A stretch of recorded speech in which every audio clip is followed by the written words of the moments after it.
Hello, friends, and welcome to another edition of the TV is Our Real Mom podcast. I'm Dave. I'm Catie. And we are here to discuss episode 7 of Survivor season 40, Winners at War. And Catie, we lost a good one tonight. Game Changers Redux is what this is turning into. Well, to be honest, Catie, I mean, this is kind of what we predicted. I don't know if we predicted it, but I sort of thought this is how it was going to go. I had a feeling all the biggest threats and all the biggest names would be the first ones to go out. Yeah, but I thought a few would sneak through. I guess and they have. I mean, it's not my favorite. Well, to be fair, it was Ethan and Yul were the two, and Tyson were the three I was probably most excited about, and they're gone. And they can't all come back. Okay, one sec here, real quick. YouTube is telling us that the audio stream's current bit rate, 0, is less than the recommended bit rate. And don't ask me, but 0 sounds like it's not working. I mean, I can hear you and you can hear me. Yeah, but the question is, can anybody on YouTube hear us? Can you hear us? One of two people that's watching? There's nobody watching. Oh. So my instinct tells me it's not working. So should we try again? I guess. How do we scrap this one? I don't know. Hey, can you hear us, person? There's one person there. Can you hear us? Is this working? Is this thing on?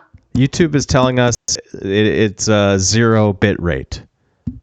Can you hear us? If you hear us, send a comment immediately. I can hear you, says Leanne. Leanne, can you hear me? Can you see us? Can you see us? We're fine. Okay. So YouTube is lying to us. Yeah, well, it wouldn't be the first time. There's no way the bit rate is 0 on this. Well, that would mean there was no noise. Okay, sweet. Liars, YouTube. All right, let's move on with it. Sorry about that. We lost Yul. Yeah, I mean, nothing hurts as bad as that, so whatever. It's, I don't even know where to go here. Michelle's getting this, really good edit, but I feel like she made a weak-ass move, and she's letting Wendell walk all over her. And I was all sticking up for Wendell last week, well, in my mind, because some people were coming for him pretty hard because he took out Parvati, whatever. But this week, Yul was the casualty of this stupid Michelle-Wendell hookup drama that probably wasn't even a relationship. And during the middle of tribal council, Wendell mansplains to Michelle how she misinterpreted what he said. And she still is like, oh, yep, Wendell, I'm going to work with you. And she just looked weak. It was stupid. I hated it. I know Yul's a threat, but I hated the way that stupid romance that no one cares about, that doesn't even exist, took out Yul. Yeah, I can see that. But personally, I think from a game perspective and from where those guys are sitting, I thought the argument made a lot of sense. Wendell was talking about, hey, I feel like if we keep working with Yul, the whole rest of the game is going to be like this. Yul's going to have all these ideas, and he's just going to tell us what to do. He'll be running the show. We'll go to the end with him, and he'll win. I think they were spot on with that. So from their perspective, I thought it was the right move. I don't think it was good to keep working with Yul. It hurts me to say it because I also really like Yul. I think he's awesome. I love the nerdy robot types. But that's how I feel about it. I don't see it as much as I don't think Michelle's really into Wendell anymore. I think she's over that. Maybe you can't read it because you're not a woman, but it's there. Oh, you think she's just falling all over what he's telling her to do? I don't think so. Not falling all over, but I think she's willing to be like, okay, Wendell, here's a fire token. Okay, Wendell, I'll vote Yul out. I don't know. I didn't like it.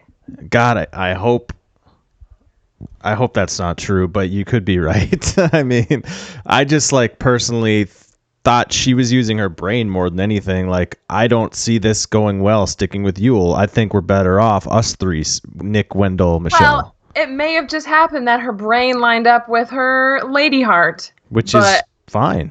If they both line up, then that's good, I guess. But I think that she will, I don't know. I don't even know. I'm mad. Rue the day. You will rue the day, Michelle. Michelle, You'll rue You'll rue the day? You'll rue the day. 0% chance of winning this game. Yeah, Wendell is always pretty slick in those. Wendell looked even worse tonight. Like, his edit keeps getting worse and worse and worse. He's pretty slick in those when he writes the names down. He said, "You'll be going to Extinction Island today." He did a pun. Yeah, I didn't find it funny. GB Oira says, "I agree 1,000%." Thank you. And that's agree with Catie, I'm guessing. I'm assuming. Yeah. Because who would agree with me, right? I'm probably just heated. In a couple days, I'll be fine. But I don't like the move. They're playing it up as if Michelle is just wants to screw Wendell over, but her actions say otherwise. Her actions completely say otherwise. She hasn't given us one indication that she has any intention of ever getting rid of Wendell. Right. Yeah, I guess you're right. I see we got 4 people watching. If you guys have any comments, feel free to drop them in. Any questions? Yes, please. Just toss them in there. Okay. A lot of good stuff happening on Edge. Where all the good people are. Yeah. Right when the episode started and they showed like all the people that were on the edge of extinction, I was like, damn, the Edge is lit. It is lit. It's where you want to be right now, except for the no food and stuff. That sucks. Right. I mean, like the conditions and all that kind of sucks, but I mean, the company there's pretty amazing. If it weren't for the food thing, that's where I'd want to be. Right. What did you think about Sandra's decision to raise the flag?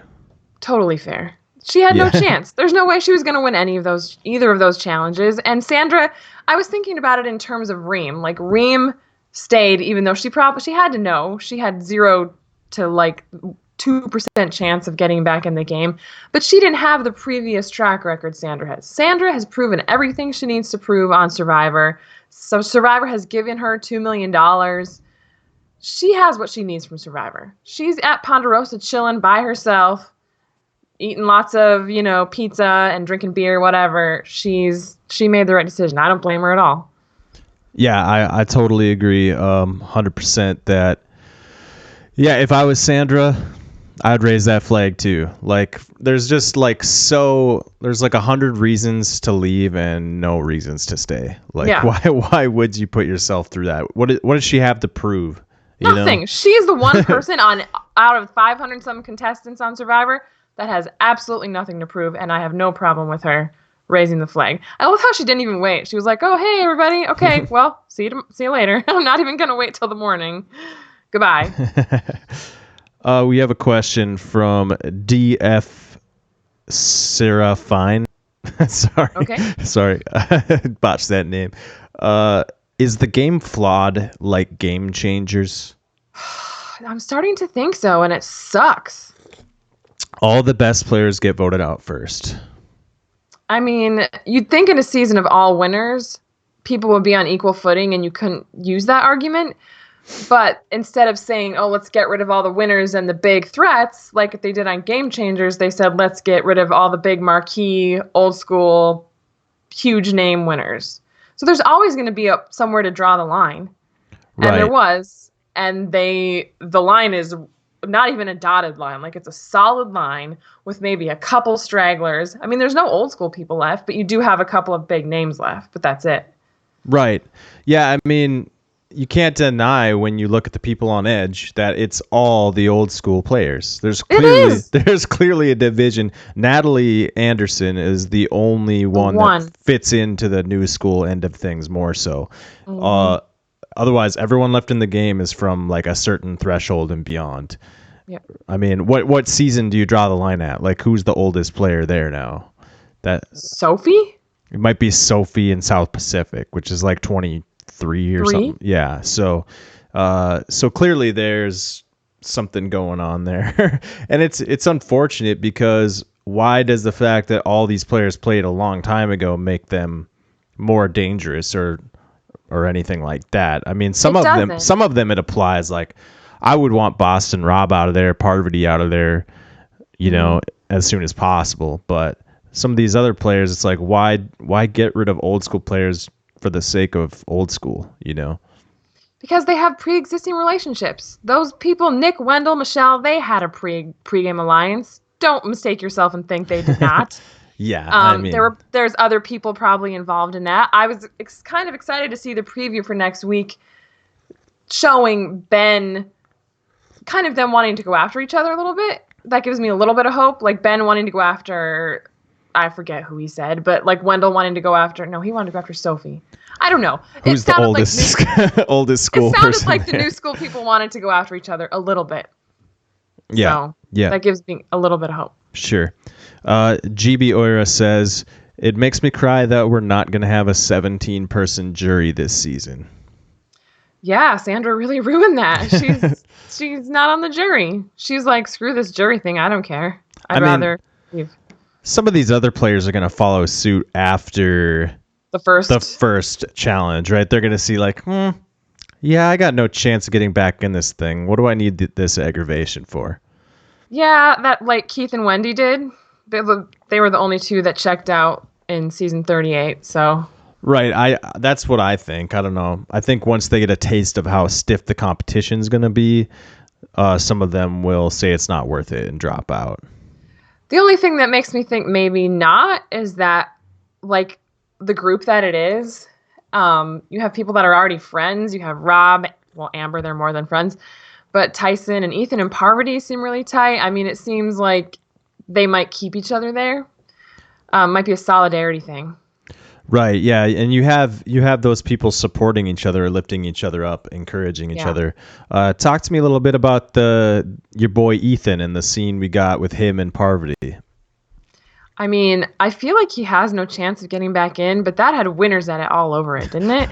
I know, right? I mean, he's been getting an Edge of Extinction edit that screams like, yeah, this guy's getting back in the game and going all the way. But it could, of any player in the game that they would edit just to give us more of him, and it would be Ethan. That True. They just want to show us more of him and inspire us through him, which is great. I agree with that editing decision, but it doesn't necessarily mean that he is going to get back in the game or Right. let alone win.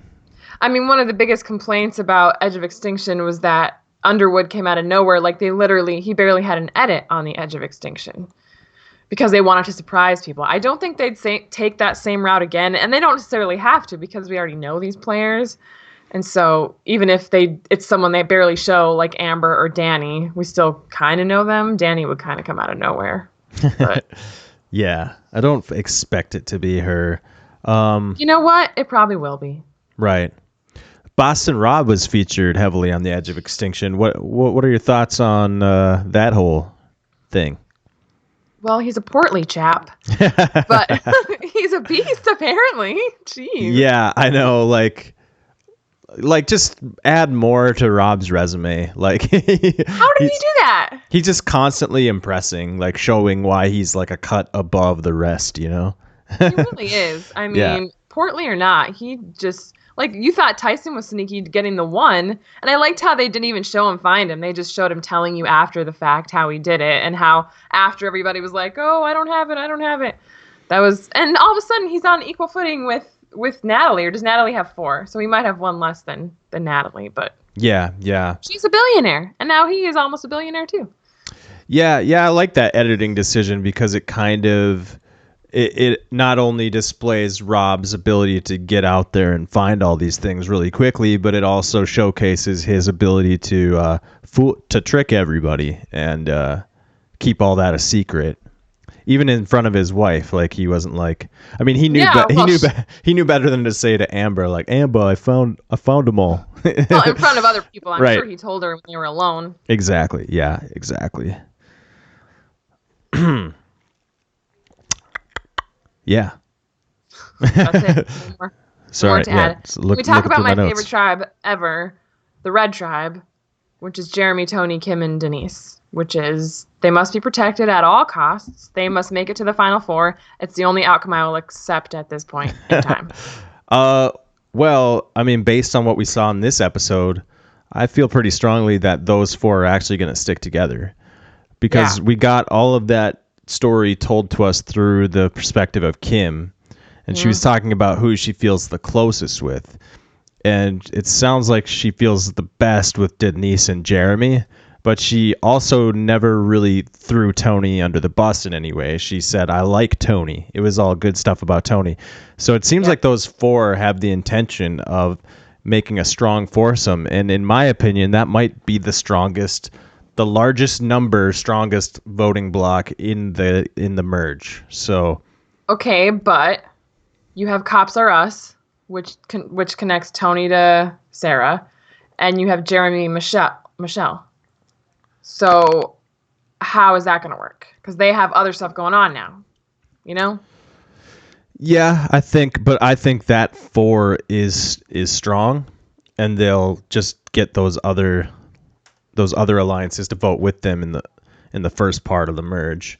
This is your chance, Michelle, to take out Wendell. Okay, you team up with those four. Go back with Jeremy. They can get Sarah and Sophie probably too, and get Wendell and Nick out of there. See you later.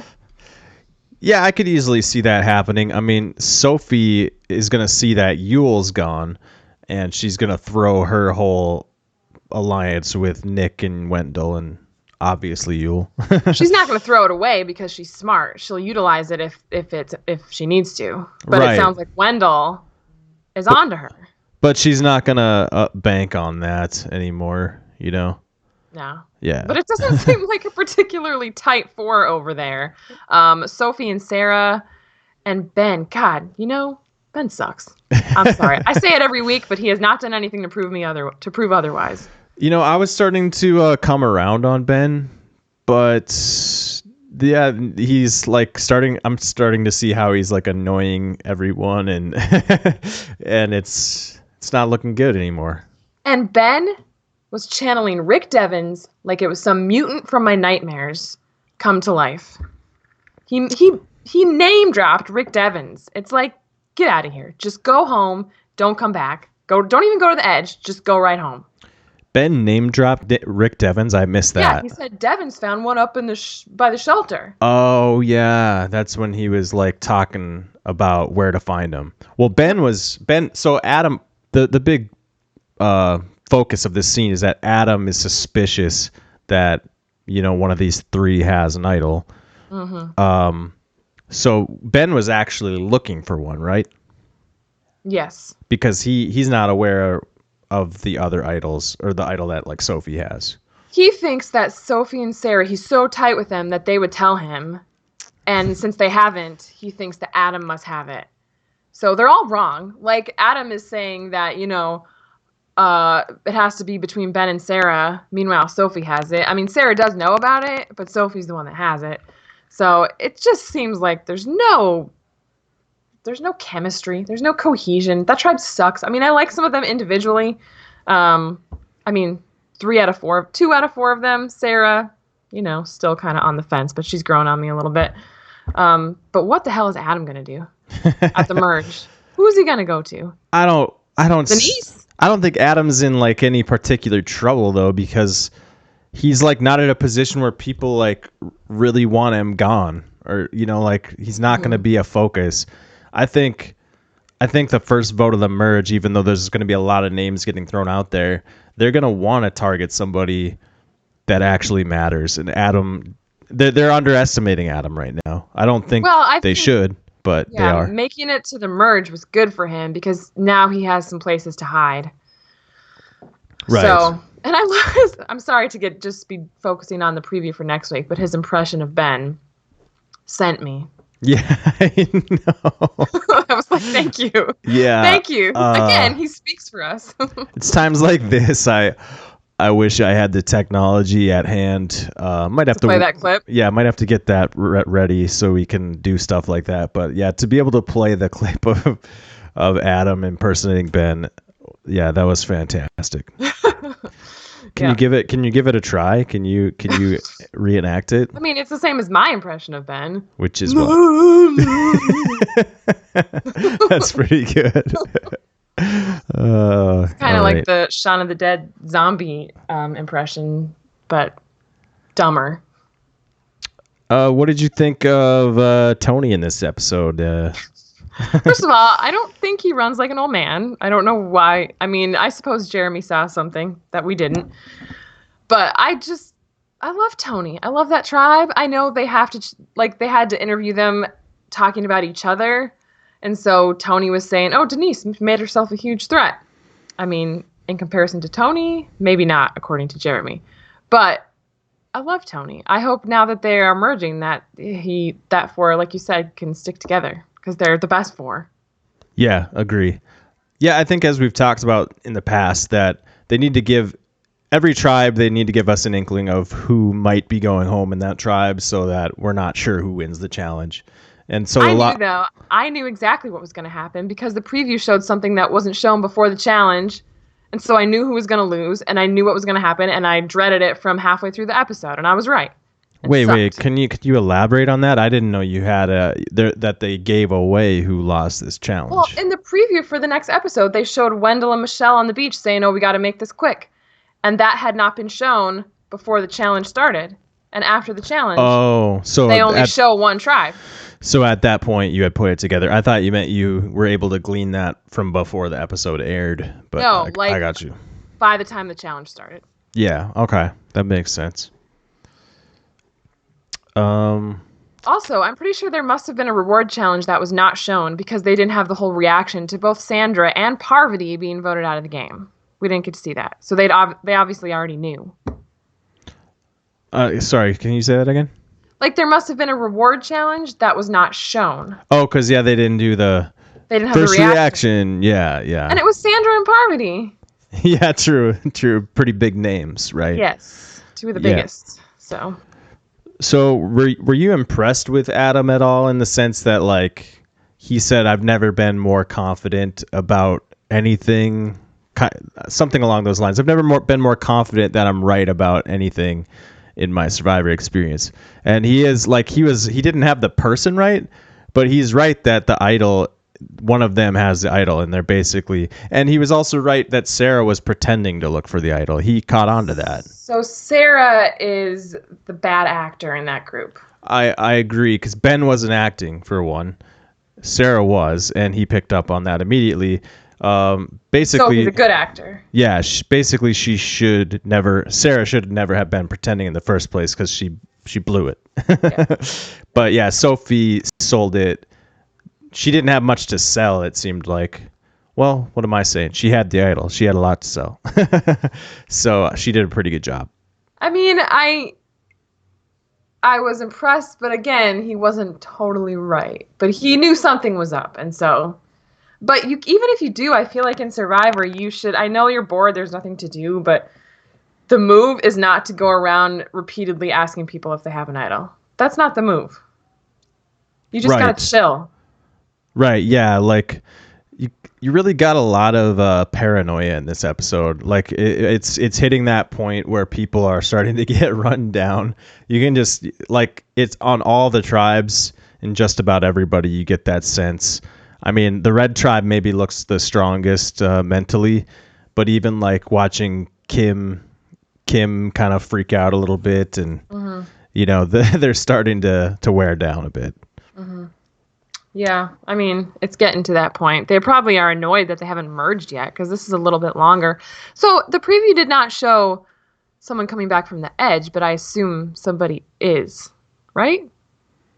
That's a good question. That's tough to say because you would expect that if someone was coming back from the edge, they would definitely advertise that in the preview for next week. So it's a bit surprising that we didn't see that. So is it possible? No, I think Jeff has said they're going to bring two people back. Or it just didn't show that part, which is fine. Right. Yeah, I liked in the challenge that Wendell called out Jeff. He's like, let's not exaggerate now, Jeff. Yeah, did Because you notice? I mean, obviously you noticed because everybody on his tribe was mad at him for saying, "Come over here, Jeff.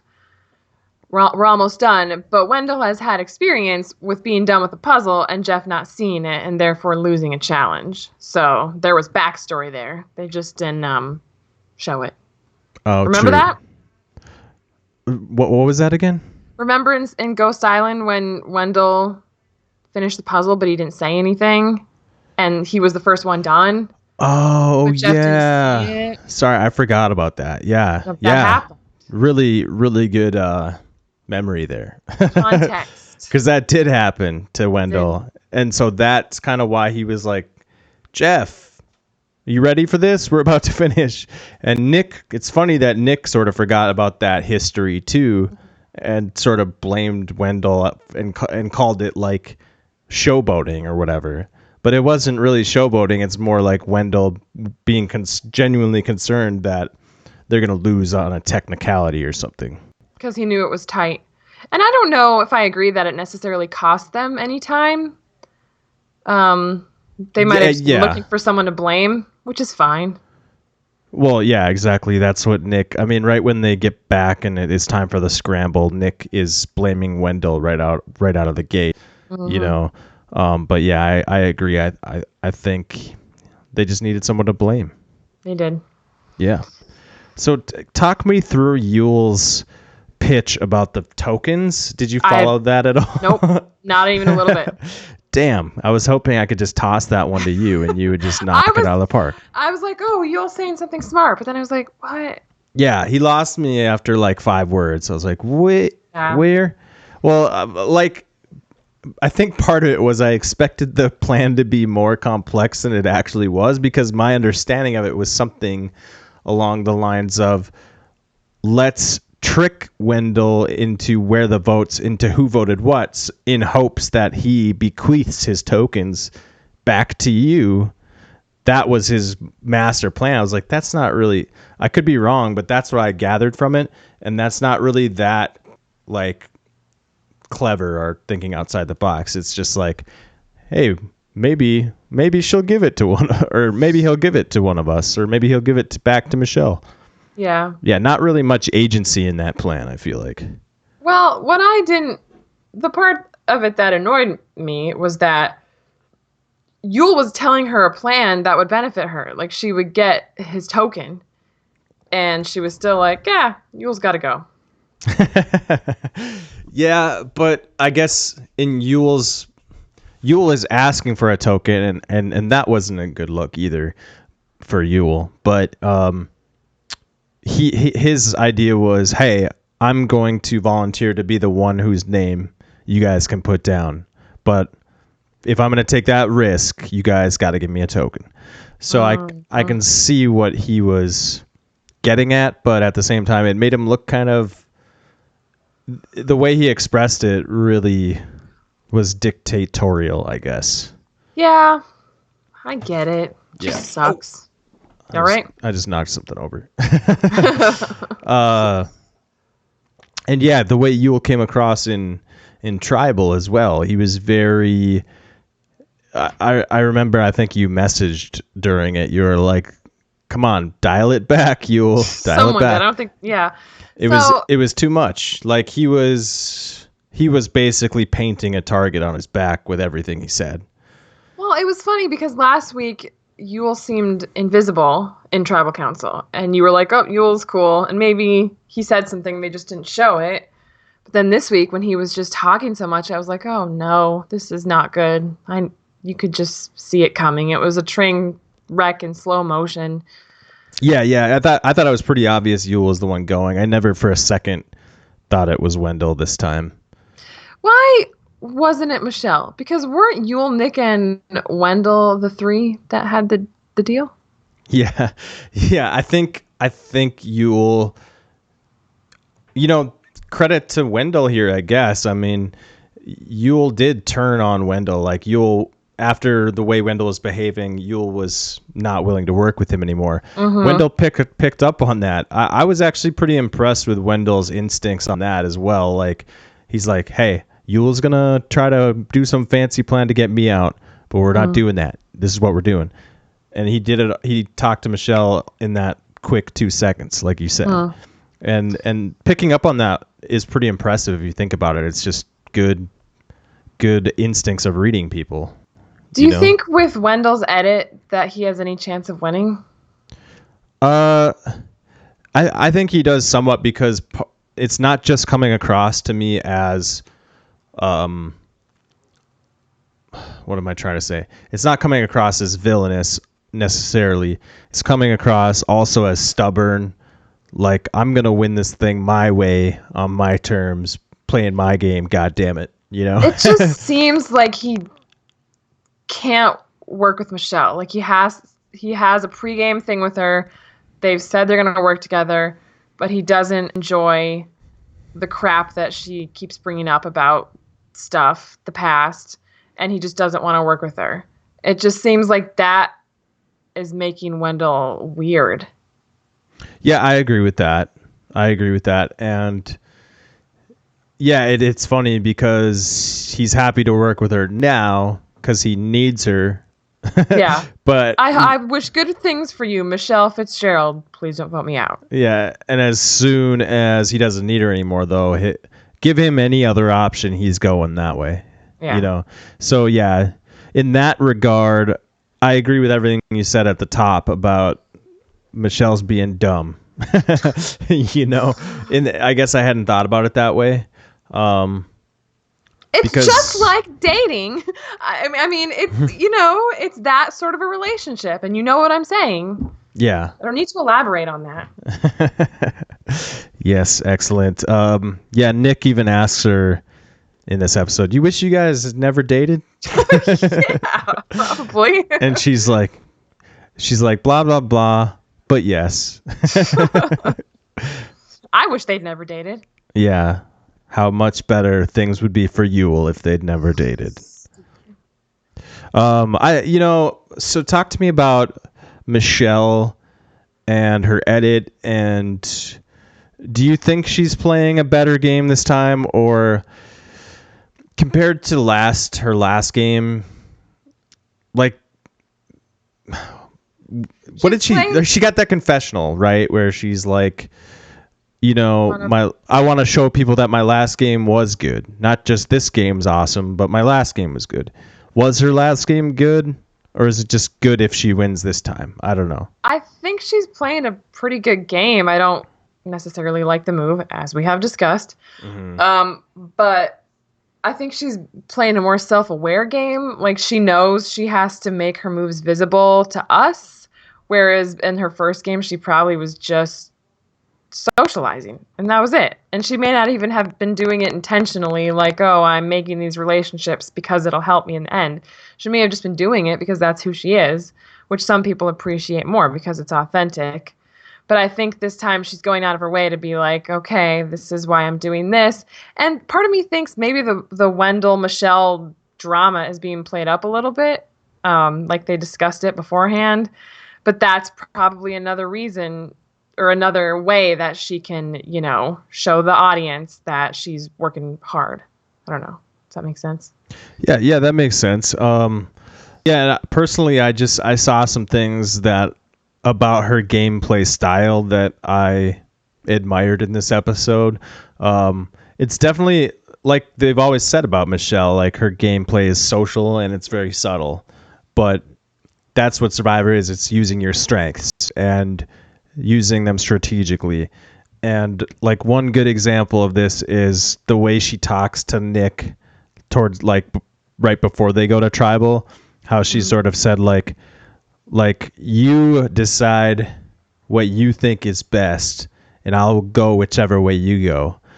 And just the way she, like, looks people in the eye, the way she, like, makes them feel heard, makes them feel like they're the ones in power, and she just makes everyone feel like she's their partner in crime.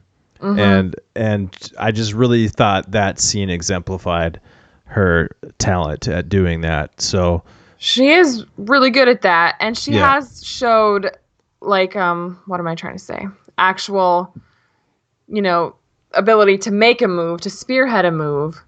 Um, but she can't play the way she's playing with, say, with Nick, for example, saying, "You tell me which way to go," and get to the end and expect to vocalize that in a way that she will be rewarded. Um, Yeah, it's tough to sell that game at the end, but I think it can be done. it has been done. It's just difficult Yes, to and pitch in that. all winter season, it might not be respected. I mean, I'm just so bitter and mad right now that I'm thinking, hopefully, someone from the Edge wins. If it can't be someone from the Red Tribe, Denise, all the way, baby. Denise.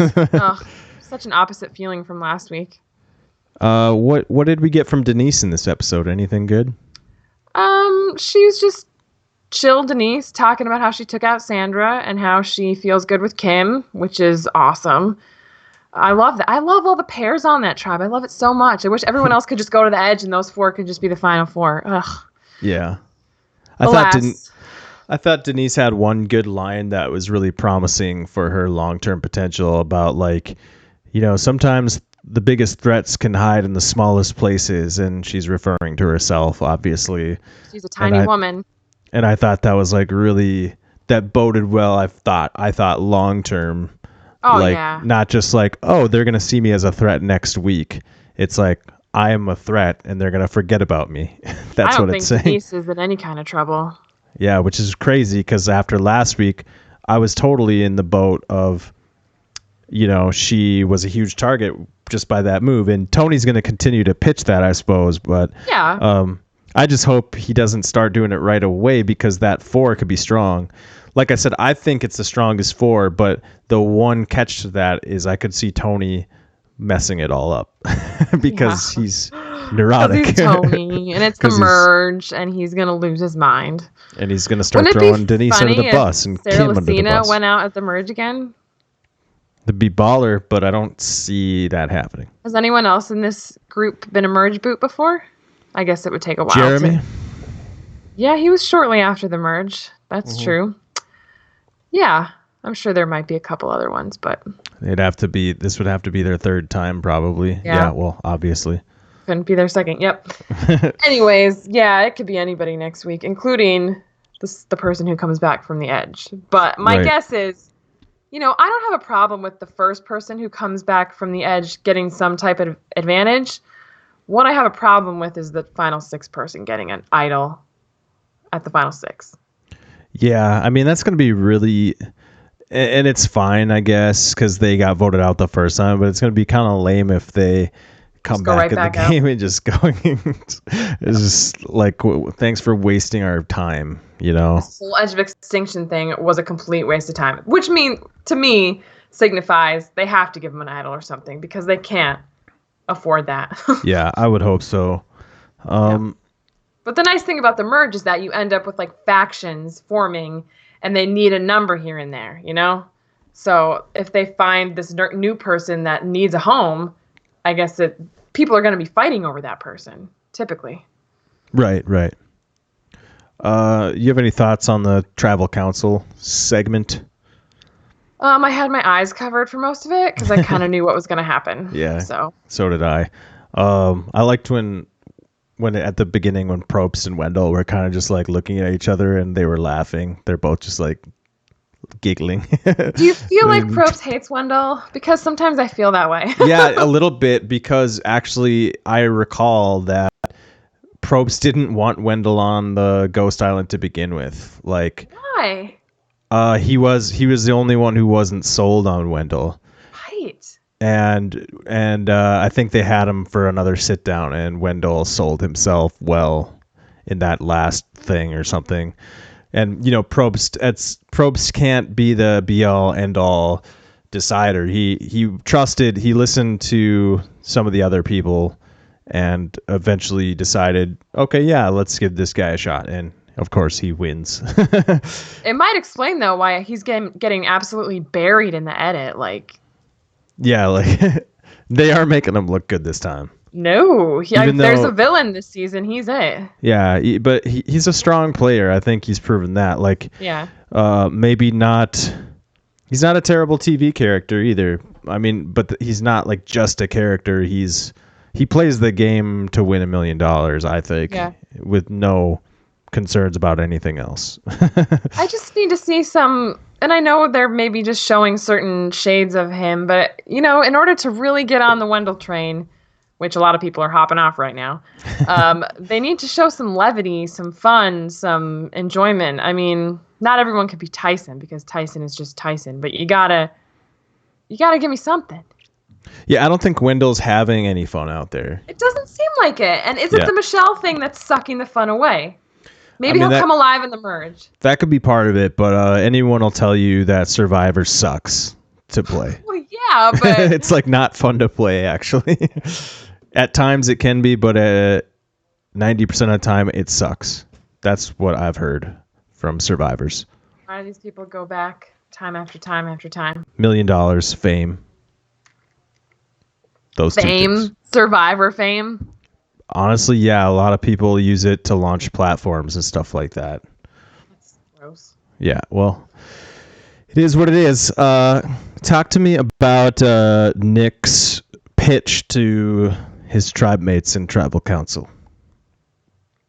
About how, yeah, he was the only one who did that right. Wendell screwed that up big time again. Like, I don't understand. Wendell's just not good right now. But Nick was the only one who was like, I just want you to know. He brought it up.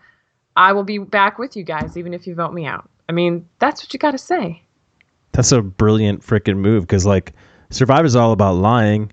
Doesn't matter if you mean it, if you change your mind later. None of that shit matters. Right. Why do people feel this need to be completely honest in the moment? Like honesty has some merits in Survivor and, trust and all that. But there's this element of time. Like, right now, you can say one thing and just change your mind later.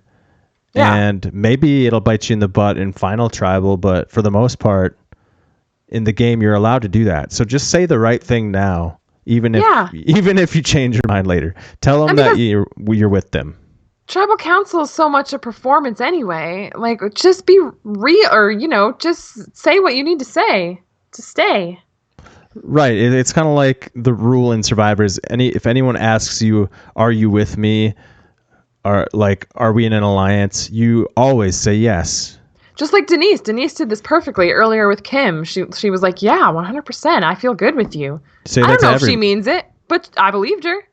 You say that to everybody. And every once in a while, unfortunately, there is a case of someone who gets like found out, like people start talking. They're like, oh, they said that to me too. They said we're 100%. It can't be 100% with all of us. Shady bastard. And then they get voted out. But usually it just works to just... Like Tommy. Yeah. Yes to everybody. Yeah. Yes to everything. Mm-hmm. I don't know why that's hard. Exactly. You'll also kind of half-ass that question. He did. I was disappointed in his answer as well. Yeah. He's like, I'll be bitter. Because he tried to be too honest, like we just talked about. Like... Right. There's no need for honesty here, right, in this moment. You need to say what they want to hear. It was still better than Wendell's answer, though. Yeah. That's it. You got anything else to say? Sorry for my rant at the beginning, but I have to get it out. Get it out there. Nice. We'll see. I have a feeling Michelle will recover. I mean, she has connections to other people, so she'll probably be fine, but I think she needs to drop Wendell like a hot potato. Go to Jeremy, get him out. Right on. Okay, we've whittled our way down to 2 people watching right now. Cool, thanks for watching. Thanks for watching, you two. Any more comments? Do you guys have any questions, comments? Throw them at us while we discuss MVPs for the episode. Oh. MVP for this episode 7. Because there's so much residual fire from last week, I'm just gonna pick Denise again. Hell yeah. Shit. I don't want to pick anyone from the tribe that went to tribal council. Yeah, part of me wants to give Or it to Ethan, or Parvati for helping Ethan through that hard moment. I'm gonna give it to Sandra Baller. for making like probably a really good decision. Like sometimes what the toughest decisions, like the right thing to do can be the hardest because of what other people might think of you and stuff like that. She runs the risk of people calling her a cop out, or maybe that's not the right word, like a wuss, copping out, whatever. But she knows what she's about. yeah, she also like knows her limitations. I think she's 100% correct that she would never beat any of those people in the challenge. She stands zero chance of getting back in, and the edge of extinction looks like it really, really sucks. Yeah, this week it looked bad. Sandra gets my MVP for raising the flag. I respect the move. All right. I respect it. Who's going home in the merge? Oh, jeez. There could be so many choices. There could be so many choices.